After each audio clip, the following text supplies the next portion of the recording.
Hello everyone, this is MK. Today we watch Godzilla. In 1999, Ichiro Serizawa and his assistant Vivian discovered a cave in Philippines. Cracked open due to earthquake. Going further into the cave, it looks some enormous thing has crawled from the cave and torn a wound across the landscape as it headed toward the sea. Same time in Japan, Janjira nuclear power plant, Joe Brody the chief engineer, experiencing a major incident. Most people thought it's the afterwave of the Philippine earthquake, but Joe Brody reading the chart knows it's something else. This result in his wife locked down in air seal tunnel, and died in front of him. Their son Ford Brody is 10 at different location that time, unharmed. In the present day, an adult Lieutenant Ford Brody is returning home from military, received call that his estranged father, Joe Brody, has been arrested in Japan for trespassing and is being held by the police. Ford leaves to meet his father.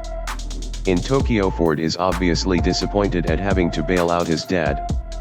Joe's small apartment looks like a conspiracy theorist's paradise. Out of pity, Ford suggests that his dad come home with him.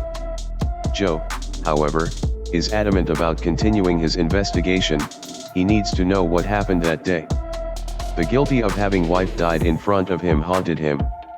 Ever since the incident, Janjira nuclear power plant is a quarantine zone. Trespass is prohibited, thus why Joe thrown in jail when he tried to investigate. Begrudgingly, Ford decides to help his dad. They head back to the old neighborhood, to gather the stuff from old days, but once there, captured and hold custody by the enforcement, and put into interrogation room, located at the nearby the Janjira nuclear power plant old control room. Joe demonstrates his knowledge in the incident, demands to know the truth on what happened that day. Outside the control room, in the open ground, we can see there is gigantic eggshell looking thing, send out EMP pulses are knocking out their electronics, just like the incident in 1999. A massive multi-legged creature cracks out of the shell and pounds its clawed leg on the ground. In this chaos, Ford put on a gas mask and looks up just in time to see the creature unfurl giant wings and fly off. Joe fell from height, died from the injury. The next day, Captain Hampton informs Serizawa that the US military is taking over, but need his assistant in his expertise. Serizawa asking Ford if he knows anything about his father's research about incident. He thinks the information 1999 can be helpful in understanding the creature. Serizawa clues into this, brings Ford into a briefing room, and explains to Ford that the recently hatched MUTO, stands for Massive Unidentified Terrestrial Organism, may be trying to communicate with another giant monster that was found roaming the Pacific long time ago. Serizawa explains that the nuclear tests from 1954 weren't tests, they were attempts to kill this creature. This creature had been named Godzilla, and Serizawa is convinced he is returning. Since Ford doesn't have much to offer, as he doesn't know his father much, he's put on a helicopter headed to Hawaii for a flight back home. The Navy confirms the MUTO as also in Hawaii, and is currently consumed the nuclear from Russian sub. The fleet is tracking Godzilla, which are heading in the same direction. Serizawa posits that Godzilla is tracking the MUTO and wants to fight it to restore balance to nature. In Honolulu, Ford is at the airport, waiting for the train to his terminal. Sea water seems to be receding from the shore at a rapid pace. Very quickly, Godzilla is moving out of water, squares off against the MUTO, but MUTO manages to escape, flapping its giant wings and continuing its journey to the mainland. The whole world now knows that the MUTO and Godzilla exist. Back on the ship, they're tracking the MUTO's path, it's headed to San Francisco. Serizawa realizes that it must be headed to the other MUTO. Troops arrive at Nevada, to discover that the MUTO, now confirmed as a female, has escaped and is making a path to meet her mate. The path leads directly through Las Vegas. The second MUTO is much larger and more powerful than the first and lumbers straight through Las Vegas, destroying whatever lies in its path. The Navy has hatched a plan to lure the two MUTOs offshore with a nuclear missile. Godzilla will be close behind. Then they'll detonate the bomb, wiping out all three monsters. Serizawa and his assistant believe the plan won't work, as MUTO consume radioactives. It won't work unless the channel Movie 10 Minutes is subscribed, but Captain Hampton claims that nothing can survive that kind of nuclear blast. Meanwhile, Ford hops onto a Navy transport headed to the mainland. A train is being prepared to transport the two weapons, the bait bomb and the killer bomb. Ford shoehorns himself into the detail, citing his expertise in ordnance handling.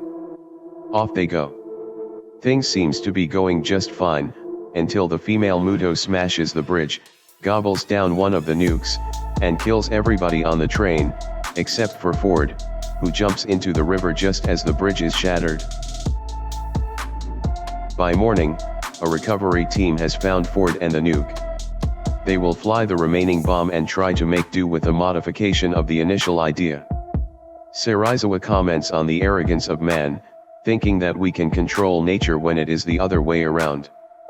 The two MUTOs are headed for their reunion in San Francisco, with Godzilla in close pursuit.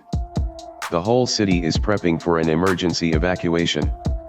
The larger MUTO tears up part of Chinatown, make a nest for their offspring. Godzilla emerges from the depths right by the Golden Gate Bridge, ready to fight the monsters. Godzilla is doing pretty well against the smaller, winged male. But when the big female leaves the nest to help, they join up to attack Godzilla. The troops in the area, including Ford, have found the nest, and the nuke that was previously swallowed.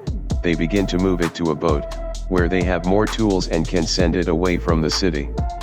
At the nest, Ford sees thousands of eggs and realizes they're an even bigger threat. He pops off the covers on spouts from a destroyed tanker truck to flood the chamber with gasoline, exploded and burned all. When suddenly the nest explosion, sending the female screaming back to the nest in a panic. This is just the break Godzilla needs. Godzilla's long spiked tail knocks the MUTO into a building, killing it.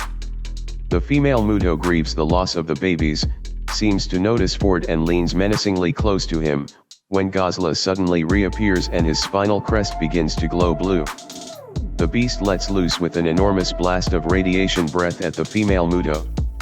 Godzilla stealthily sneaks and grabs Mama MUTO by the throat, ripping her jaws open, and tearing her head off. Finally, Godzilla succumbs to its injuries and collapses on the shore. In the aftermath, Ford has found his son and wife. They hug in tears. Serizawa looks with regret on the still body of the great beast. Suddenly, it snorts into motion, slowly righting itself and lumbering through the streets toward the water.